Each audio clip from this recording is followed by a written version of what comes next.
बिस्मिल्लाहिर्रहमानिर्रहीम। अस्सलाम वालेकुम। मैं हूं आपका मेज़बान आकिल हुसैन। नाजरीन, आज मुस्लिम लीग नून के कायद मियां मोहम्मद नवाज शरीफ के हमरा पार्टी के रहनुमाओं की लंदन में एक अहम बैठक हो चुकी है। उस बैठक में जो फैसला किया जा चुका है उस फैसले पर अफसोस भी हो रहा है, हैरानगी भी हो रही है और उस फैसले पर शाम गरीबान सजा कर मातम भी करने को दिल कर रहा है। हैरानगी इसलिए हो रही है कि ये समझ में नहीं आता है कि ये लोग क्यों इस तरह अपने मौक़िफ़ से पीछे हटते हैं और ये कैसे अचानक ऐसे रंग बदलते हैं और ये कैसे इस तरह अचानक अपने मौक़िफ़ से इतना बड़ा यू टर्न लेते हैं। क्योंकि आप सब बखूबी आगाह है कि मुस्लिम लीग नून के कायद मियां मोहम्मद नवाज शरीफ ने एक हफ़्ता पहले ही उन्होंने एक बहुत बड़े बयानी के साथ एक एग्रेसिव अंदाज में उन्होंने एक तकरीर उन्होंने जारी थी। उसमें उन्होंने कहा था कि 2017 के जो किरदार है उनको जब तक बेनकाब नहीं किया जाता है उस वक्त तक पाकिस्तान आगे नहीं बढ़ सकता है। और फिर उन्होंने 7 बड़ी अहम शख्सियात का उन्होंने नाम लिया था। उन्होंने कहा था कि उस वक्त के army chief general Qamar Javed Bajwa, उस वक्त के DGI फैज़ हमीद, उस वक्त के chief justice Saqib Nisar, chief justice Azmat Saeed और दीगर का नाम लेकर उन्होंने कहा था कि ये वो बड़े किरदार हैं। इन किरदारों को जब तक बेनकाब नहीं किया जाएगा, जब तक इनका एहतसाब नहीं होगा, उस वक्त तक ये पाकिस्तान आगे नहीं बढ़ सकता है। और उन्होंने कहा था कि हम ज़रूर इस पर बात करेंगे और इनका एहतसाब हर सूरत होना चाहिए और यही हमारा मौक़िफ़ होगा और इसी के साथ हम आवाम के दरमियान जाएंगे और आवाम से वोट लेंगे। जब नवाज शरीफ की ये तकरीर हम सब ने भी जब सुनी, आप लोगों ने भी सुनी, तो सब ने यही कहा कि नवाज शरीफ ने वोट को इज़्ज़त दो का जो अपना जो मौक़िफ़ था, जो उन्होंने एक नैरेटिव के साथ वो आगे बढ़ रहे थे, जो उनसे इमरान खान ने छीना था, वो दोबारा एस्टेब्लिशमेंट के अगेंस्ट वाला जो उनका जो मौक़िफ़ है वो दोबारा लेकर आवाम के बीच में आना चाहते हैं और इलेक्शन में लोगों को यही बताकर वो कंपेन करना चाहते हैं कि 2017 में हमारी हुकूमत बेहतरीन तरीके से काम कर रही थी और आगे बढ़ रही थी, लेकिन हमें काम से रोका गया और ये वो किरदार हैं जिनका एहतसाब होना बहुत ज़्यादा ज़रूरी है। और जब नवाज शरीफ ने ये तकरीर जब उन्होंने जारी तो उसके बाद मुस्लिम लीग नून के जो रहनुमा थे वो ख़ुद पाकिस्तान में डर रहे थे कि आखिर इन्होंने ये क्या किया, हमारा इंजाम भी इमरान खान का जैसा ही हो सकता है। उसके बाद शहबाज शरीफ ने इतनी जल्दी में वो लंदन पहुंच गए जिसका आप तस्वुर भी नहीं कर सकते हैं। जब जूँ ही वो लंदन पहुंच गए शहबाज शरीफ, तो सबने यही कहा कि शहबाज शरीफ पाकिस्तान से एस्टेब्लिशमेंट का एक पैगाम लेकर वो अपने भाई के पास पहुँच चुके हैं। जब लंदन में पहुंच गए तो उस वक्त ही उनके तकरीर के दूसरे दिन जब वो वहाँ पहुँच गए तो एक अहम पार्टी का इजलास हुआ मुस्लिम लीग नून का। उस पार्टी के इजलास में इसहाक डार, शहबाज शरीफ, नवाज शरीफ और फिर मरियम नवाज के साथ साथ पार्टी के दीगर जो रहनुमा थे वो भी वहाँ मौजूद थे। और उस वक्त बाकायदा ये बताया गया कि मुस्लिम लीग नून के तमाम रहनुमाओं ने नवाज शरीफ के बयानिए का साथ दिया है और कहा है कि ये वक्त का तकाजा भी है कि हम इस बयानिए के साथ आगे बढ़ें, और सब ने अप्रिशिएट किया है। और कहा गया कि मरियम नवाज ने भी कहा कि नवाज शरीफ जो मौक़िफ़ अपना कर आगे बढ़ना चाहते हैं यही ठीक है। और सब ने यही कहा कि उस बैठक में शहबाज शरीफ को तनहा किया गया और शहबाज शरीफ ने जो रिक्वेस्ट किया था कि इस बयानी के साथ हम आगे नहीं बढ़ सकते हैं, लिहाजा में इस बयानी को छोड़ना होगा और इस्टेब्लिशमेंट को लेकर आगे बढ़ना होगा। कहा गया कि उस वक़्त तमाम रहनुमाओं ने नवाज शरीफ के साथ साथ सब ने शहबाज शरीफ की हौसला शिकनी की और उनका जो मौक़िफ़ था, उनकी जो राय थी, उसे नवाज शरीफ ने रिजेक्ट किया। और पार्टी के कहा गया कि कायद ने यह फैसला किया है कि जो किरदार हैं उस वक़्त के, उन किरदारों को बेनकाब किए बगैर हम आगे नहीं बढ़ सकते हैं। अब यहाँ भी एक मुनाफिकत उस वक़्त थी कि यही मुस्लिम लीग नून थी जिस वक़्त साबिक army chief general Qamar Javed Bajwa की एक्सटेंशन का मामला आया तो सबसे पहले बाजू फोल्ड करके ग्राउंड में मुस्लिम लीग नून ही उतरी थी और वोट देने वाली भी मुस्लिम लीग नून ही थी और जल्दबाजी में पहल करने वाली भी मुस्लिम लीग नून ही थी। खैर, उसके बाद भी ये कहा गया कि कल ये मौक़िफ़ अपनाकर जल्द पाकिस्तान आने वाले हैं, तो अब जो है एस्टेब्लिशमेंट के अगेंस्ट ही एक हकीकत पसंद अपना मौक़िफ़ लेकर आएंगे और आवाम को हकीकत बताएंगे। लेकिन आज नाजरीन जो बैठक हो चुकी है, शहबाज शरीफ ने उस वक्त भी लंदन में जाकर कहा था कि हमें एस्टेब्लिशमेंट से टकराव वाली सियासत नहीं करनी चाहिए, लेकिन उसका मौक़िफ़ को उस वक्त रिजेक्ट किया गया था। लेकिन आज लंदन में जो अहम जो मीटिंग हो चुकी है, उस मीटिंग में फाइनल फैसला किया जा चुका है कि हमने अगली जो सियासत है वो कैसे करनी है, अपनी सियासी कैंपेन कैसे करनी है। उसमें तमाम चीज़ें जो हैं बाकायदा तय की जा चुकी हैं। उसमें बाकायदा इसहाक डार भी मौजूद थे, नवाज शरीफ थे, शहबाज शरीफ भी मौजूद थे और कुछ मुलाकातों में, मीटिंगों में मरियम नवाज भी मौजूद थी।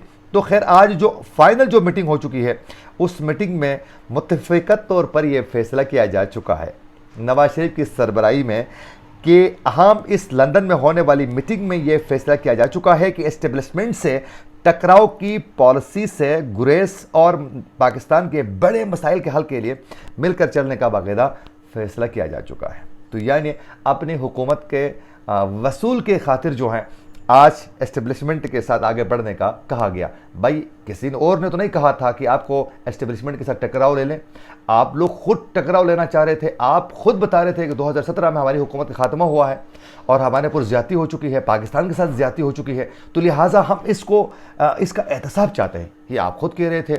हमने भी कहा कि भाई जो किरदार है उनका तो एहतसाब होना ही चाहिए, तब तक पाकिस्तान की जमहूरियत जो है वो मुस्तहकम नहीं हो सकती है। तो खैर आज यू टर्न आ चुका है।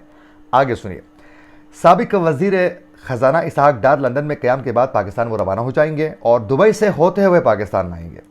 और नाजरीन, शहबाज शरीफ और इसहाक डार लंदन में नवाज शरीफ से एक अहम मुलाकात की और नून लीग की क़यादत ने बाकायदा लंदन की मीटिंगों में अपना एक बयानिया जो है वो बड़े अहम फैसलों के साथ फाइनल वो कर चुके हैं। और नवाज शरीफ वतन वापसी और आइंदा की हिकमत अमली पर शहबाज शरीफ इसहाक डार से उन्होंने मशवरे कर चुके हैं और लीगी क़यादत की चंद अहम मुलाकातों में मरीम नवाज भी मैंने पहले बताया कि वहाँ मौजूद थी।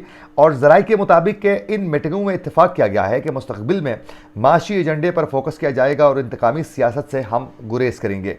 और ज़राए के मुताबिक एस्टेब्लिशमेंट से टकराव की पॉलिसी से गुरेज और पाकिस्तान के बड़े मसाइल के हल के लिए मिलकर चलने का बाकायदा फैसला किया जा चुका है। ज़राए के मुताबिक मौजूदा हालात को इंतकामी सियासत का नतीजा करार देते हुए मुस्तकबिल में मुफाहिमत बढ़ाने का फैसला किया जा चुका है।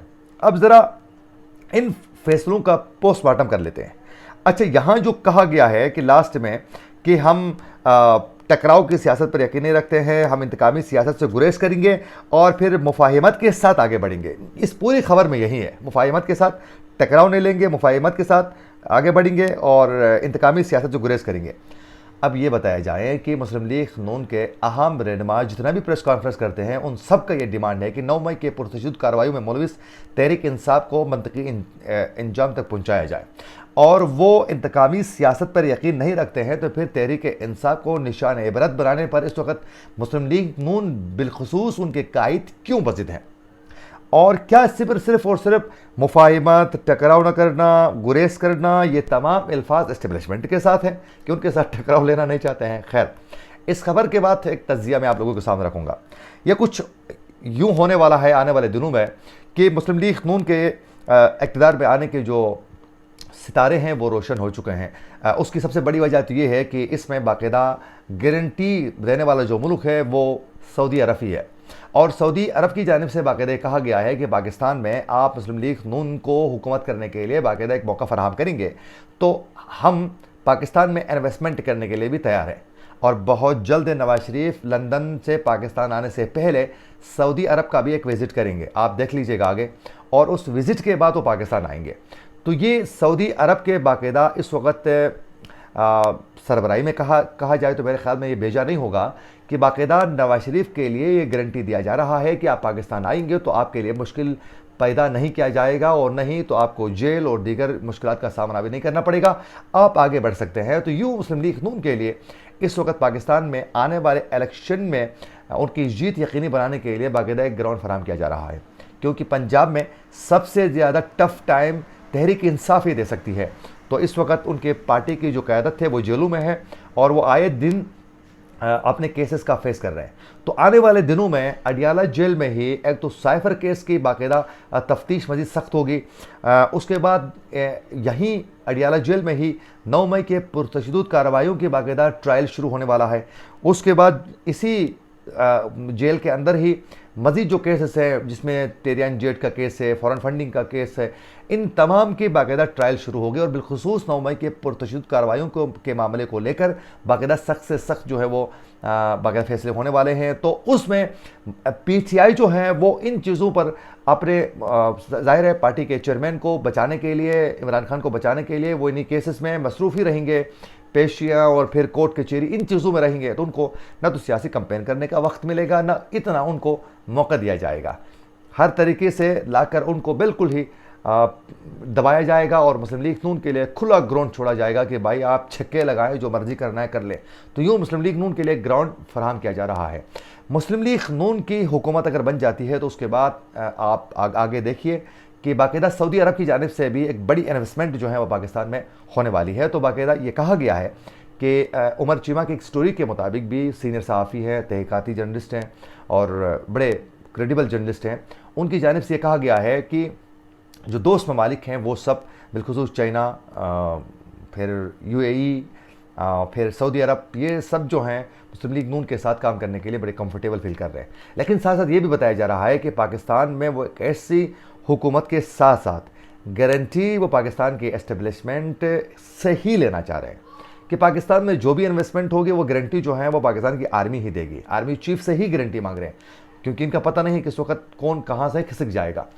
तो यूँ इस वक्त मुस्लिम लीग नून अपने बयानिए से हटने की सबसे बड़ी वजह यही है कि उनको इक़्तिदार के वसूल के लिए बहुत जल्दी है। इक़्तिदार के वसूल के लिए वो कुछ भी करने के लिए इस वक्त तैयार है। अब आखिर में इतना कहना चाहूँगा कि कितनी बदकिस्मती है इस पाकिस्तान की। जो मैं कह रहा था कि पहले कि इस फैसले पर शाम गरीबान सजाकर जो मातम करने का मैं बता रहा था, उसकी वजह ये थी कि यही सियासतदान फिर रोते हैं कि पाकिस्तान में जमहूरियत और जमहूरी इदारे मुस्तहकम नहीं हो रहे। भाई कैसे होंगे हम? आप जब चाहें, जब मौका मिलता है तो कभी एक गोद में जाके बैठ जाते हैं, अगला चीखो पुकार रोना शुरू करता है तो आप जाकर गोद में बैठ जाते हैं, कभी वो बैठ जाता है। आप लोग बाकायदा बुरश और पालिश लेकर आप गेट के बाहर खड़े हैं इंतज़ार में कि हमारी बारी कब आएगी। तो ऐसे पाकिस्तान के क्या जमहूरी इदारे मजबूत होंगे? आप लोगों को अपने रवैये तब्दील करने होंगे और अपनी जो रिस्पॉन्सिबिलिटी है उसको अदा करना होगा। इसी के साथ अपने मेज़बान आकिल हुसैन को दीजिए इजाज़त लाने के बाद।